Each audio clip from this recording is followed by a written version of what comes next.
So I'm at a conference in Colorado, and it's supper time and we're at break between sessions.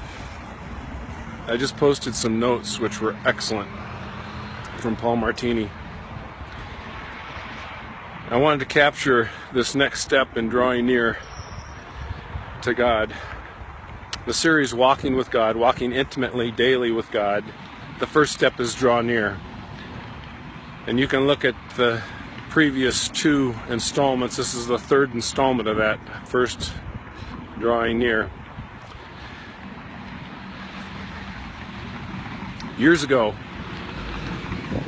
before tanning beds, my sister had some friends over and they were getting ready for prom, and back then they had things called sun lamps. I don't know if you remember those. They're just a big metal round thing with a big huge light in there, and it put off a lot of heat, and you would get underneath it and it would tan your face. And one of the friends fell asleep under that lamp, and they literally shone like the sun for prom. They were just red and it was uncomfortable to look at. Man, I still remember that picture today. And you know, it reminds me of I was reading in Exodus 34 that Moses went on the mountain to be with God. And he was up there for 40 days and 40 nights without food, without water, without sleep. And he came down and his face was glowing with light, because he was in the presence of God, the life giver, the creator. Well, this third installment of drawing near is to open up to God, communicate with God, pray to Him.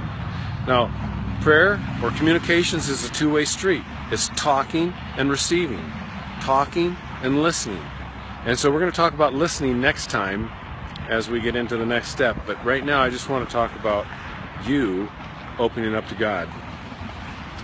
It says in the scriptures that if we can cast our care or tell God our worries, we should, because He cares for us. Cast your cares on God because He cares for you. Now, I know in our culture we're not real deep.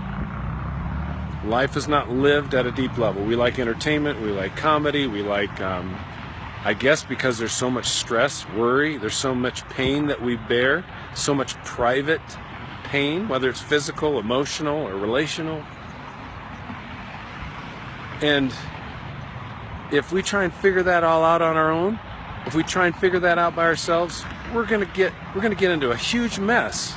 You know, the other day I was having coffee with a friend at our kitchen table, and he stood up straight in this chair and he said, "Look, there's a woodchuck out back in your backyard."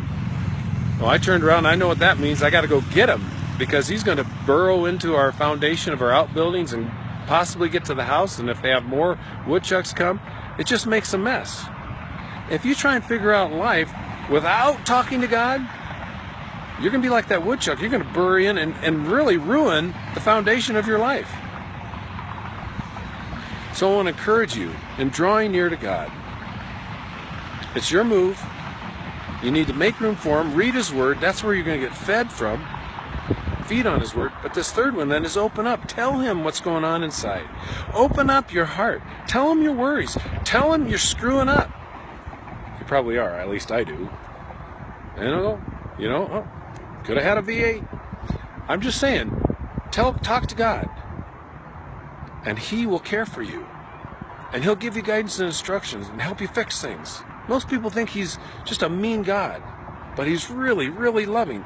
You know, in the garden, when Adam and Eve used to walk with Him, and then one day that changed when they ate from the fruit, they went hiding behind a rock. And God said, "Adam, where are you?" And God got him back out, and He loved on him. Yeah, there's consequences for sin. But you can't live without God, without a relationship with Him, without drawing near and talking to Him. So draw near, open your heart to Him.